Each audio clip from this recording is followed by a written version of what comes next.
Chandur railway panchayat समितीवर पुन्हा भाजपने झेंडा लावत आपलं पंचायत समितीवर वर्चस्व कायम ठेवलं, तर 2 जागी काँग्रेसला समाधानी राहावं लागलं। चांदूर रेल्वे पंचायत समितीच्या 6 सर्कलमध्ये भाजप, काँग्रेस, शिवसेना, वंचित आघाडी या पक्षांसह अपक्ष उमेदवार मिळून एकूण 19 उमेदवार निवडणूक रिंगणात होते। चांदूर रेल्वे पंचायत समितीमध्ये 6 सर्कलपैकी पळसखेड, आमला, सातेफळ, घुईखेड या जागी भाजपने विजय मिळवला असून या सर्व जागी महिला निवडून आल्या आहे। मला सर्वप्रथम तो संपूर्ण जनतेने मला इतके माझ्यावर विश्वास दाखवला आणि निवडून दिलं, त्यासाठी पहिल्यांदा मी त्यांना आभार मानेल। आणि ज्या प्रतिसादाने त्यांनी मला निवडून दिलं त्याच प्रतिसादाने त्याच जोमाने मी काम करीन।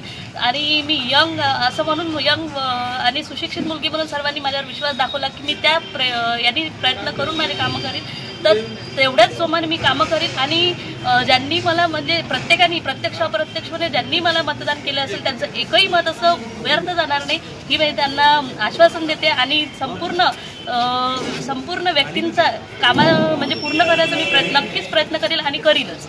त्यामुळे त्याचे आभार, तुम्ही सर्व पत्रकारांचे आभार। तसेच मालखेड व राजुरा या सर्कलमध्ये काँग्रेसने विजय मिळविला आहे। या चांदूर रेल्वे पंचायत समितीमध्ये पूर्ण तालुक्यात आमच्या मालखेड जनाची सीट पाडण्यामागे भाजपने सर्व शक्ती लावली होती। अशा याच्यात मला जनतेने निवडून दिलं, त्याबद्दल मी जनतेचा खूप खूप आभारी आहे।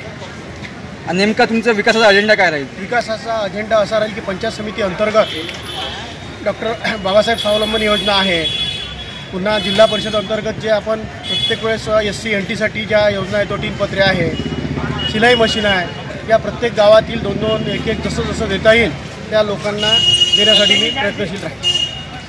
यावेळी भाजपच्या कार्यकर्त्यांनी जल्लोष करत फटाके फोडले तर एकमेकांना मिठाई चारत आनंद व्यक्त केला। यावेळी तालुका अध्यक्ष पप्पू गुल्हाने, अर्चना रिठे, रवींद्र उपाध्ये, बबन गावंडे, धीरेंद्र खेरडे, संजय पुनसे, संदीप सोळके, प्रमोद अडसळ, राजू नरसेकर, जगदीश कतलकर, अक्षय जमदार, सचिन लांजेवार यांच्यासह अन्य कार्यकर्ते उपस्थित होते।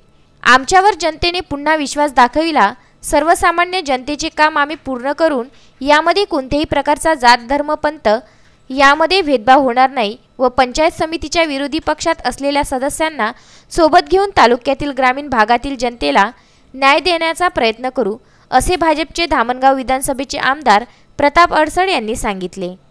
Vidarbha news bureau, Chandur railway.